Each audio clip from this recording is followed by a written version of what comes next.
साथियों नमस्कार, मैं टारगेट विथ अवनीश पर आपका फिर से बहुत बहुत स्वागत करते हैं।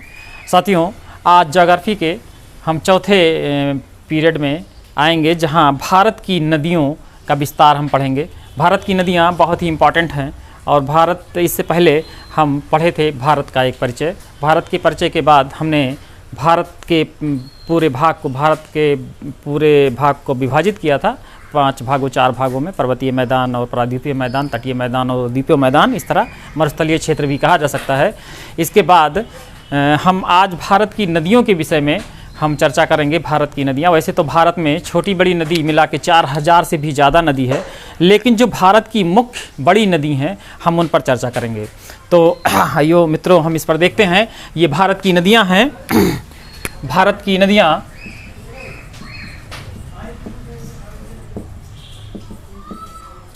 भारत की नदियों को समझने के लिए हम पहले इसको 2 भागों में डिवाइड कर लेते हैं, विभाजित कर लेते हैं। एक तो ऊपर हिमालयी नदियाँ या हिमालय से निकलने वाली नदियाँ, दूसरा प्रायद्वीपीय नदियाँ, इस तरह हम विभाजित कर लेते हैं तो हमको पढ़ने में आसानी होती है। तो सबसे पहले हम हिमालयी नदियों की बात करेंगे। तो हम देखते हैं कि तिब्बत के मानसरोवर झील से 3 नदी, सिंधु नदी, सतलज नदी और ब्रह्मपुत्र नदी, जो कि भारत में आती हैं, जिसमें ये तीनों बहुत बड़ी नदी है। सिंधु नदी और ब्रह्मपुत्र नदी विश्व की बड़ी नदियों में से एक है। तो हम सबसे पहले सिंधु नदी की बात करते हैं। सिंधु नदी तिब्बत के मानसरोवर झील के पास चेमा यंगडुंग ग्लेशियर के पास से निकलती है, ग्लेशियर से निकलती है और यह आके अरब सागर में गिरती है। और सिंधु नदी के पंचनद, सिंधु नदी की जो सहायक नदियां हैं वो हम देखते हैं पंचनद, और पंचनद के अलावा श्योक, काबुल, कुर्रम और जास्कर जैसी नदियां। तो इसमें हम देखते हैं बाएं तरफ से जो हमारी नदियां हैं, जिसमें हम देखते हैं झेलम, चिनाब, रावी और सतलज, और इस तरह हम देखते हैं ब्यास और सतलज। तो इन नदियों, सतलज, तो ये जितना भी नदी है ये बाएं तट से मिलती हैं, और दाहिने तट से मिलने वाली नदी जो हैं वो सब श्योक, काबुल, कुर्रम, जास्कर हैं। हम नदी के दिशा का निर्धारण इस तरह करते हैं, जिस तरह नदी के पानी का बहाव होता है उस तरफ हम खड़े हो जाएंगे और वहाँ खड़े होके हम बाएं और दाहिने जान सकते हैं कि बाएं तट पे कौन सी नदी आके मिलती है, कौन सी सहायक नदी आके मिलती है, और दाहिने तरफ से कौन सी सहायक नदी आके मिलती है। तो सिंधु नदी हम देखते हैं, पूछा जाता है कि सिंधु नदी का उद्गम कहाँ से हुआ। तो सिंधु नदी का उद्गम मानसरोवर झील चेमा युंगडुंग ग्लेशियर से हुआ। फिर इसकी ट्रिब्यूटरी सतलज नदी है। सतलज नदी का उद्गम भी हम देखते हैं कि सतलज नदी का उद्गम सिपकीला दर्रे से होते हुए आता है, और इसका भी मानसरोवर झील के पास राखसताल या राक्षसताल जिसको कहा जाता है, वहाँ से सतलज नदी का उद्गम होता है। और सिंधु नदी की सबसे बड़ी सहायक नदी चेनाब नदी है, और सिंधु नदी की पूरी लंबाई जो है 2880 किलोमीटर है। तो सिंधु नदी के बाद फिर हम देखते हैं सतलज नदी, जो देखे कि राखसताल से निकलती है और जाके सिंधु नदी में मिल जाती है, और ये 5 नदियां जाके मीठनकोट के पास मिलकर और अरब सागर में उसके बाद प्रवाहित हो जाती हैं। उसके बाद हम देखते हैं कि ब्रह्मपुत्र नदी की बात करते हैं।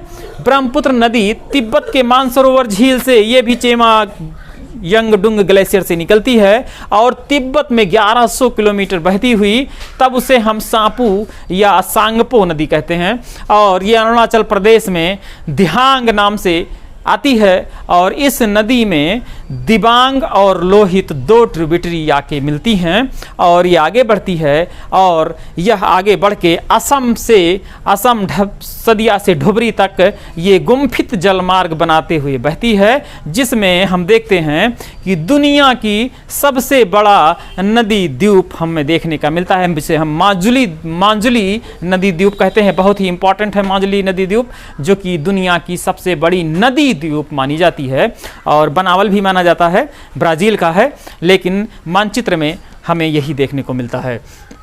तो हम देखते हैं ये जो सांगपू या सापू नदी जो तिब्बत में आती है, अरुणाचल प्रदेश में दिहांग नाम से, वो और 2 ट्रिब्यूटरी दिबांग और लोहित नदी आके मिलती है और असम में प्रवेश करती है सदिया से, तब यह नाम ब्रह्मपुत्र नदी नाम पड़ जाता है। और ब्रह्मपुत्र नदी पूरे असम में गुम्फित जलमार्ग बनाते हुए आती है। उसके बाद यह बांग्लादेश में प्रवेश करती है। जब यह नदी बांग्लादेश में प्रवेश करती है तो इसको हम जमुना नाम से जानते हैं। ब्रह्मपुत्र नदी जब बांग्लादेश में प्रवेश करती है तो उसे हम जमुना नाम से जानते हैं। उसके बाद मणिपुर से बराक नदी आती है और बराक नदी जाते हुए इससे फिर आगे अभी गंगा से ये नदी पद्मा, जो गंगा बांग्लादेश में पद्मा नाम से आती है, वह जाके पद्मा से ये मिल जाएगी और मेघना नाम से आगे बढ़कर और बंगाल की खाड़ी में, इधर बंगाल की खाड़ी,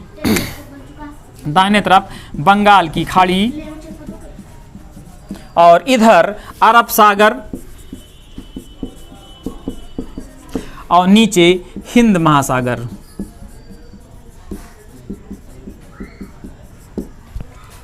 तो बंगाल की खाड़ी में आके गिरती है।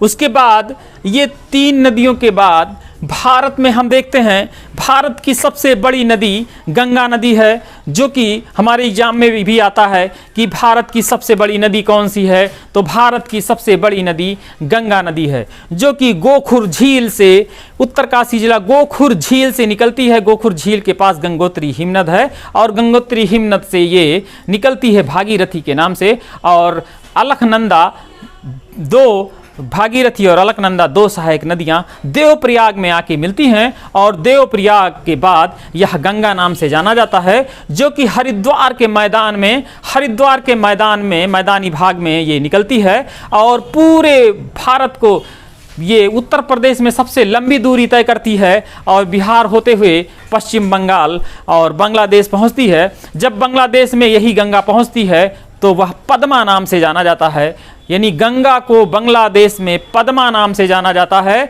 और ब्रह्मपुत्र को बांग्लादेश में जमुना नाम से जाना जाता है। दोनों मिलकर मेघना नदी बनाती हैं और बंगाल की खाड़ी में बे ऑफ बंगाल में अनेक वितरताओं में ये बढ़ जाती हैं और विश्व की सबसे बड़ी नदी डेल्टा गंगा ब्रह्मपुत्र डेल्टा बनाती हैं।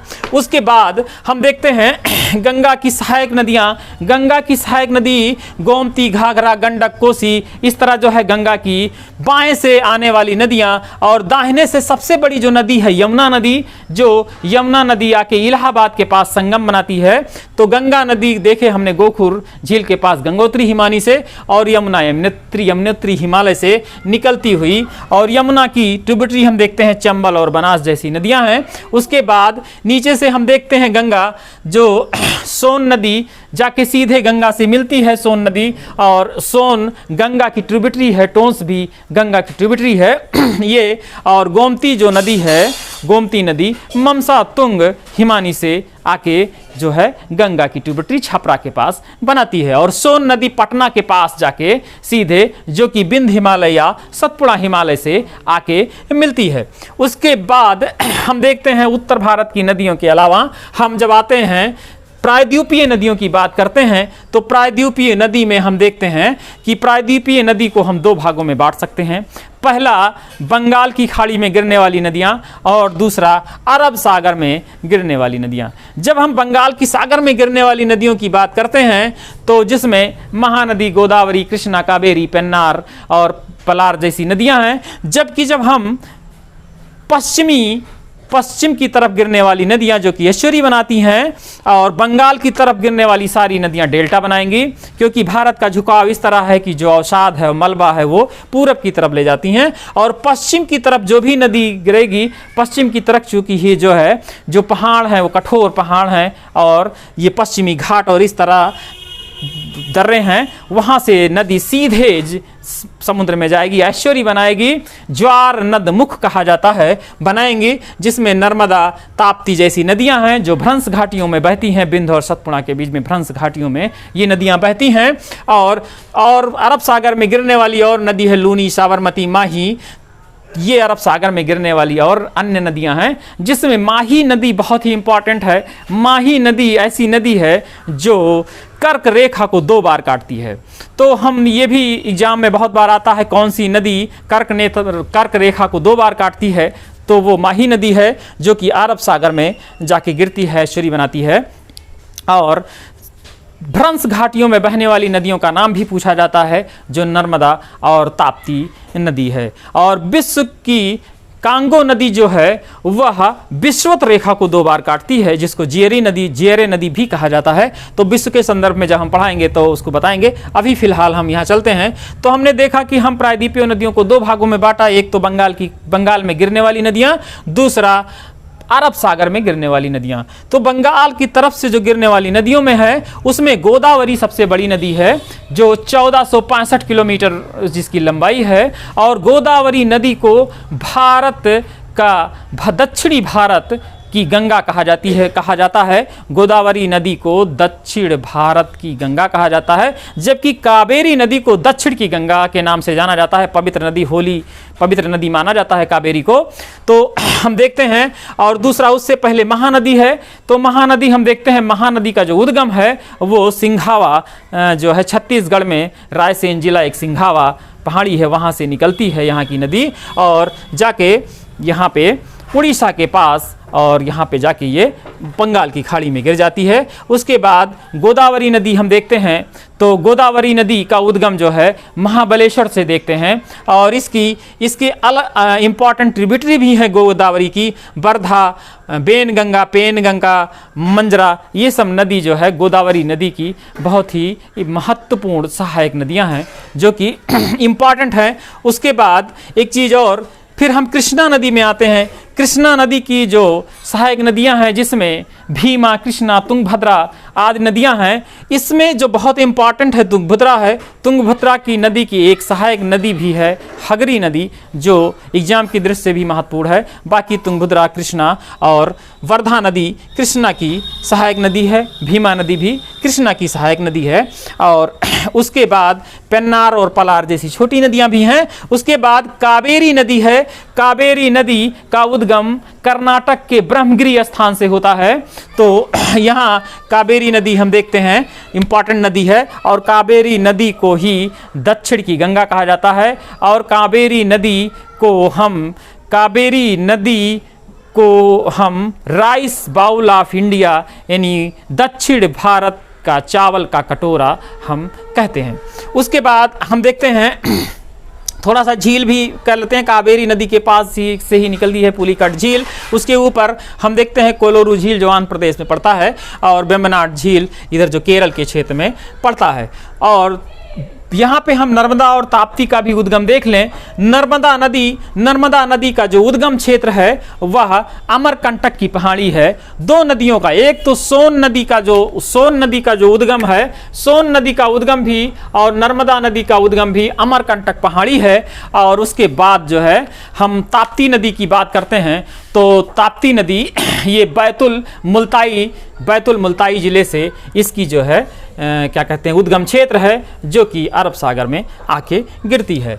तो हम एक बार फिर से रिवीजन करते हैं इंपॉर्टेंट नदियों की तरफ से। सबसे पहले हम भारत की नदी यानी भारत का अपवाह क्षेत्र हम देखते हैं। हमने बताया भारत में बहुत छोटी बड़ी नदियां हैं, 4000 से ऊपर नदी है। तो भारत को हम सबसे पहले भारत की नदियों में 2 विभाजन करते हैं। एक तो उत्तर भारत यानी हिमालय पर्वत की नदियां, और नीचे प्रायद्वीपीय नदियां। जब हम हिमालय पर्वत की नदी की बात करते हैं तो सबसे पहले सिंधु, सतलज और ब्रह्मपुत्र की बात करते हैं। तो यह तीनों सिंधु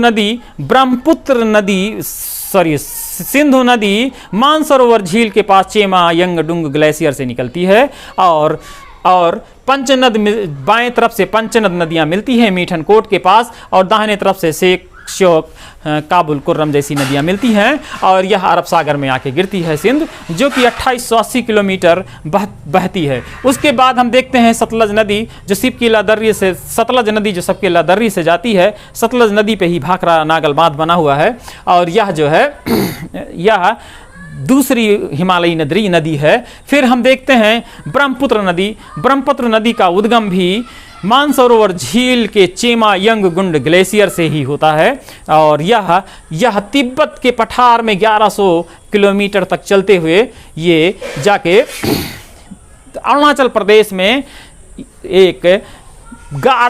अरुणाचल प्रदेश में गार्ज बनाते हुए दिहांग नदी प्रवेश करती है, जहां आगे चल के दिबांग और लोहित नदी, दिहांग प्रवेश करती है, दिबांग और लोहित नदी उसकी सहायक नदी आके असम से पहले मिलती हैं और असम से मिलने के बाद गुम्फित जलमार्ग बनाते हुए विश्व की सबसे बड़ी नदी द्वीप मांजुली नदी द्वीप बनाती है। मांजुली नदी द्वीप के बाद हम देखते हैं एक बात और, ब्रह्मपुत्र नदी हम यहाँ पे बांग्लादेश में जब ये प्रवेश करती है तो इसको हम जमुना नाम से जानते हैं, और जब ये यहाँ पे गंगा से मिलती है तो वहाँ पे यह मेघना नाम से जानी जाती है। उसके बाद हम देखते हैं जो ब्रह्मपुत्र के बाद हम यहाँ नीचे आते हैं, गंगा नदी की बात करते हैं। गंगा नदी की सहायक नदी गोमती, घाघरा, गंडक, कोसी। गंगा नदी का उद्गम हम देखते हैं गोमुख के पास गंगोत्री हिमनद से होती है, और वहाँ से दो नदियां, भागीरथी इसकी मुख्य नदी और अलखनंदा, दो सहायक नदियां इससे मिलती हैं और आके देवप्रयाग में आके मिलती हैं, और देवप्रयाग से गंगा नाम से हम इसको जानते हैं, गंगा नाम से चलती है और हरिद्वार में आके उसके बाद मैदानी भागों में प्रवेश करती है, और सबसे लंबी दूरी उत्तर प्रदेश में ये बहती है। उसके बाद बिहार, बांग्लादेश, पश्चिम बंगाल और बांग्लादेश में इस नदी को, गंगा नदी को पद्मा नदी से जाना जाता है, हमने बताया। और जो ब्रह्मपुत्र नदी है उसको जमुना नाम से जाना जाता है। और ये दोनों नदी मिलती हैं, उससे पहले बराक नदी मिलती है उसमें ब्रह्मपुत्र नदी में, और बाद में पद्मा और जमुना मिलके मेघना नदी हो जाती है और बंगाल की खाड़ी में डेल्टा बनाती है, जो विश्व की सबसे बड़ी नदी डेल्टा बनता है, गंगा ब्रह्मपुत्र डेल्टा, जो विश्व की सबसे बड़ी डेल्टा है। अनेक वित्रताओं में ये बढ़ जाती है। उसके बाद हम देखते हैं प्रायद्वीपीय नदी। हाँ, एक चीज और, यहाँ पे यमुना नदी हम देखते हैं गंगा की सबसे बड़ी सहायक नदी है। यमुना नदी जो कि यमुनोत्री हिमनद से निकलती है, और यमुना की सहायक नदी चंबल पे ही एक परियोजना है, महात्मा गांधी परियोजना। उसके बाद यह जाती है और नीचे से, यानी कि प्रायद्वीपीय भारत से भी जो नदी मिलती है गंगा में वह है सोन और टोंस। उसके बाद हम यहाँ आते हैं प्रायद्वीपीय भारत की नदियों की बात करते हैं। जब हम प्रायद्वीपीय नदियों की बात करते हैं तो इसको दो भागों में हम विभाजित कर सकते हैं। एक तो बंगाल की खाड़ी में गिरने वाली नदी, और दूसरी नदी वह जो अरब सागर में गिरती है। अरब सागर में गिरने वाली नदी ऐश्वरी बनाती है, ज्वार नद मुख बनाता है, और बंगाल की खाड़ी में गिरने वाली नदियां डेल्टा बनाती हैं। जब यह हम देखते हैं अरब सागर में गिरती है तो लूनी, साबरमती, माही, नर्मदा और ताप्ती भ्रंश घाटियों में बहती है, और भ्रंश घाटी में बहने के बाद हम देखते हैं नर्मदा का उद्गम अमरकंटक पहाड़ी से हुआ, और ताप्ती का उद्गम बैतुल पहाड़ी, बैतुल जिला मुल्ताई पहाड़ियों पे होता है। उसके बाद हम देखते हैं बंगाल की खाड़ी में गिरने वाली नदी। इससे पहले हम एक चीज और बता दें, माही नदी ऐसी नदी है जो 2 बार कर्क रेखा को काटती है। फिर हम आते हैं बंगाल की खाड़ी में बहने वाली नदी। बंगाल की खाड़ी में हमने बताया बहने वाली जो सबसे बड़ी नदी है वह गोदावरी नदी है, और गोदावरी नदी के बाद जो कि 1465 किलोमीटर बहती है, उसके बाद कृष्णा नदी है जो कि 1400 किलोमीटर बहती है। एक चीज हम और देख लें जो कि एग्जाम की दृष्टि से पूछा जाता है, गोदावरी नदी किन किन राज्यों से होके जाती है? तो गोदावरी नदी महाराष्ट्र, आंध्र प्रदेश और मध्य प्रदेश से होके गुजरती है। और यह भी प्रश्न आता है कि कृष्णा नदी किन किन नदियों से होके गुजरती है? तो कृष्णा नदी महाराष्ट्र, आंध्र प्रदेश और कर्नाटक से होके गुजरती है। फिर ऐसे ही हम देखते हैं अन्य नदी की अगर हम बात करते हैं तो आती है कावेरी नदी का उद्गम कहाँ से होता है? तो कावेरी नदी का उद्गम ब्रह्मगिरी, कर्नाटक के पास ब्रह्मगिरी स्थान है, तो वहाँ पे हम इसका उद्गम स्थल देखते हैं। उसके बाद हम गोदावरी की ट्रिब्यूटरी इंपॉर्टेंट हो जाती है, जो कि कोयना, वर्णा, दूधगंगा, पंचगंगा, घाटप्रभा, भीमा, तुंगभद्रा। हमने बताया तुंगभद्रा नदी पे भी एक सहायक नदी है हगरी नदी, जो कि महत्वपूर्ण है, इंपॉर्टेंट है परीक्षा की दृष्टि से।